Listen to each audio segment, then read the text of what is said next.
All right, today I'm sharing a proven process that will guarantee that you smash your quota as an SDR, and it will gamify the entire SDR job for you. It will literally make the SDR job feel like a game. I have used this process myself for years. I've taught it to hundreds of reps, and I have never seen a rep who actually implemented this structure not hit their quota. The key is you have to have the discipline and the consistency to implement this structure, and if you can, this is going to be game changing for you. So let's get into it. The first step to coiling the spring is focusing on your list building. So we're not worrying about cold calling yet, emailing, any of those interactions, social media, none of that. We're focused on building lists as far as the eye can see. If you do this right up front at the start of every quarter, it's gonna make the rest of the quarter so much easier. It's gonna reduce friction every single day, because instead of waking up having to think, who am I gonna prospect today? Oh, I gotta build this list. Maybe you're slow, maybe you're tired that day, and that stuff is gonna create a lot of friction, and it's gonna make it difficult to get your day started.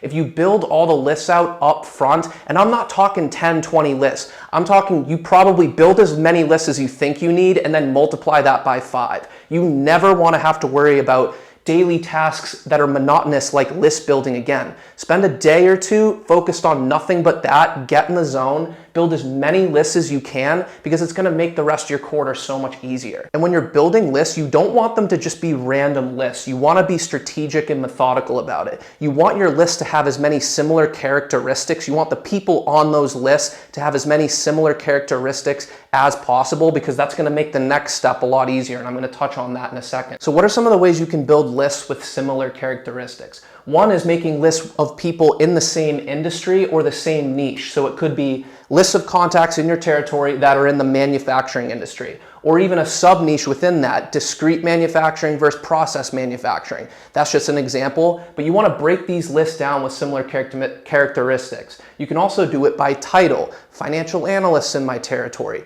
VPs of HR in my territory, CFOs, directors of IT. You can build these out for every title. Another obvious one I meant to put on here is by company. So you have lists built out for every company in your territory, by industry, by sub-niche, by title, and then you want to create lists that combine the two. Financial analysts in the life science industry, VPs of HR in the manufacturing industry. And you want to create as many lists as you can with these similar characteristics, because now we're going to jump into step 2 of coiling the spring, which is creating tailored scripts for each of these lists. So again, before prospecting, we're going to make our email templates and our cold call scripts up front. Your scripts and templates can have a very similar structure. You don't have to change that much about them, but you want to make small tweaks that will make it more targeted for the list that you built. Small tweaks that make it more targeted for the manufacturing industry. Small tweaks that make it targeted for the life science industry, more towards finance, more towards accounting, more towards HR. I'm not going to dive too deep into the structure of those templates in this video. I have a lot of other videos on cold calling scripts and cold email templates,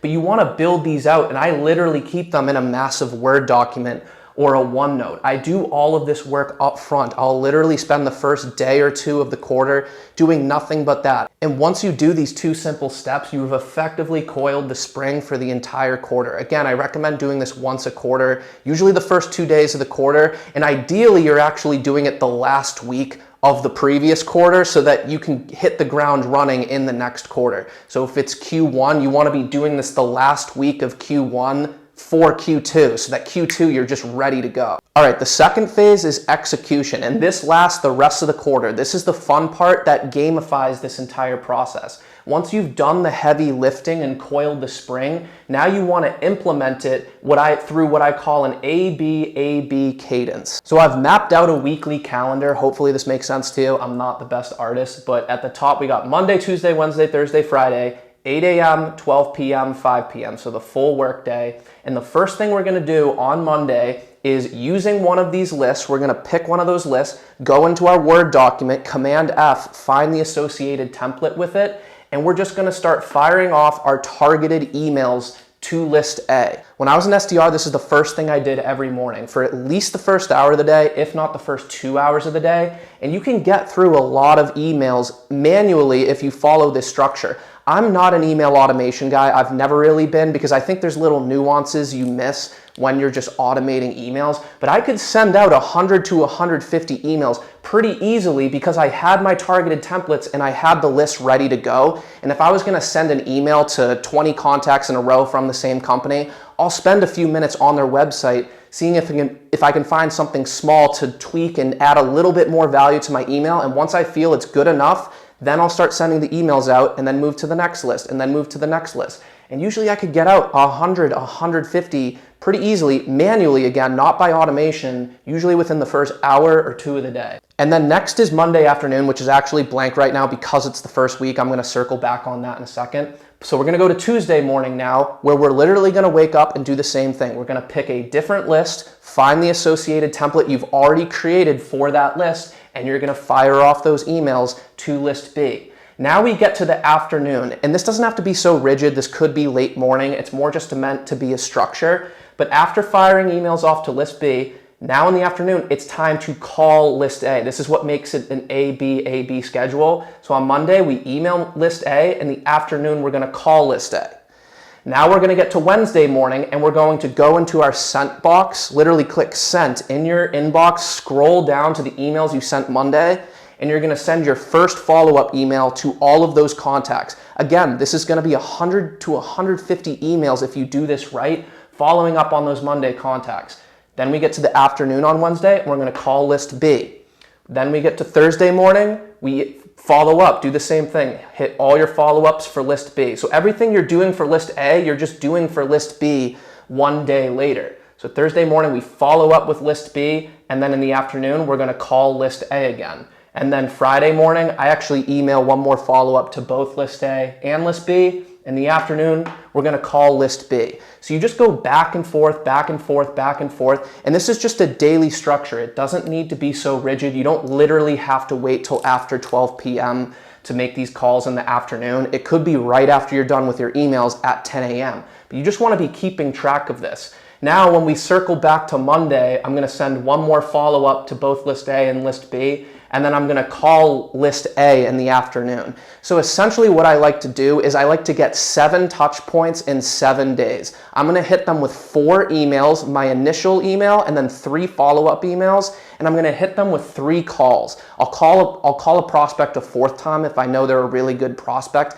but in my opinion, 7 or 8 touch points for a prospect is a very solid number. I see a lot on LinkedIn about you want to hit 15 touch points or 20 touch points or just never stop. In my opinion, once you hit 7 or 8 in a week span, they know you're there. Yes, you might be able to get some to respond by going as far as 15, but I actually think you're better off just starting a new cadence, pulling a new list, and getting going on your next fresh round of contacts in a fresh list that you haven't been blowing up for the past week. But what I do recommend is you circle back on lists that didn't respond a lot sooner than a lot of SDRs think. A lot of SDRs think, oh, I already emailed that list. I gotta wait 3, 4, 5 months, or maybe I just don't even contact them again because I already did. What I've found is that you can run through lists every 4 to 6 weeks. You can hit them with a 7 touch point email cadence and then run it back 4 weeks later, and they're usually not even gonna remember that you contacted them a month ago. My first year as an SDR, I think I ran through every single contact in my territory with a 7 touch point cadence 6 times, and I still had people on the 4th round, 5th round, 6th round who responded and took the meetings and didn't even acknowledge that I'd already reached out to them. They probably forgot in most cases. Things may have changed in their business. They were more open to a meeting now, but oftentimes they just forget that you were the one even reaching out to them. So you're gonna go A, B, A, B, A, B, start a new list, A, B, and this is a daily structure that you just wanna rinse and repeat. Another thing I'll add, which is fully optional, but it's something I used to do as an SDR, is in the afternoons, like call it after 5, the day was over. I don't know, I was done with the day. I could have been on the couch watching TV. I'd just open my laptop and just casually send out LinkedIn messages. I didn't take it too too seriously, but I got some extra meetings there, and it was just another daily structure that I had in place that led to a lot of extra opportunities that I otherwise wouldn't have gotten. And again, all of this means nothing if you're not consistent with it. You can't just do this for 1 week or 2 weeks or miss Tuesday and Thursday and think it's okay because you did it 3 of the days. You have to do it Monday, Tuesday, Wednesday, Thursday, Friday. If you're serious about becoming a top performing SDR, this is a structure that will literally gamify it. You'll wake up on Monday and have tons of responses. Oftentimes you'll have meetings booked already because you had sent out those follow-ups on Friday